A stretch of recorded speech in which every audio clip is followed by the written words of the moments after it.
Hi friends, welcome to my new ABTV channel.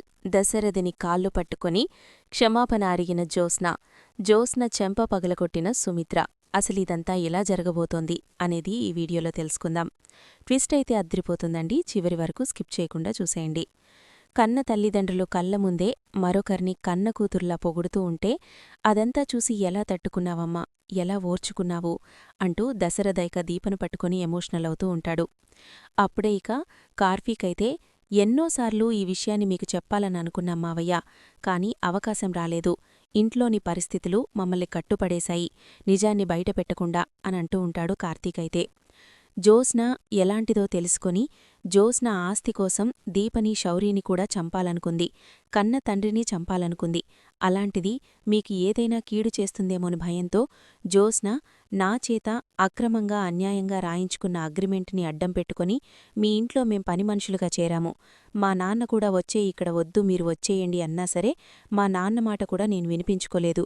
Jyotsna ఎంతకైనా తెగించి ఆడిది మావయ్య, అందుకని ఈ నిజాల్ని ఇప్పటివరకు బయటపెట్టలేదు అని అంటూ ఉంటే, మీరు నిజాలు బయటపెట్టకపోవడమే మీరు చేసిన తప్పురా. ఎప్పటికప్పుడు తను చేసిన తప్పుల్ని మనం దాచిపెట్టుకుంటూ ఉంటే తప్పుల మీద తప్పులు చేస్తూనే ఉంది ఆ జ్యోత్స్న తప్పుల మీద తప్పులు చేయడానికి మనమే కారణం. తను చేసిన తప్పుని బయటపెట్టిన రోజు మరొకసారి వీళ్ళు ఇలాగే చేస్తారనే భయం తనలో ఉండుంటే ఈ పరిస్థితి వచ్చేది కాదు అని అంటూ ఉంటాడు దశరథైతే. నువ్వు దాసు ముఖం చూసి దాసు కూతురు కదా అని చెప్పి వదిలేసినట్టున్నావు.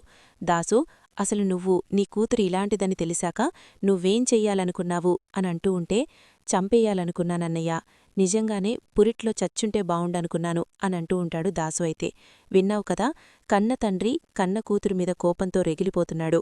నా కూతుర్ని మాకు దూరం చేసి నా కూతుర్ని నా ఇంట్లోనే పనిమనిషిగా ఉండేలా చేసి ఇన్ని రోజులు ఐశ్వర్యాన్ని అనుభవిస్తూ నా కూతురికి కష్టాల్ని తీసుకొచ్చి నా జ్యోత్స్నాని నేనెందుకు వదిలిపెడతాను అని వెంటనే ఇక దశరథ ఇప్పుడే దానంతా చూస్తాను అని అంటూ ఉంటాడు.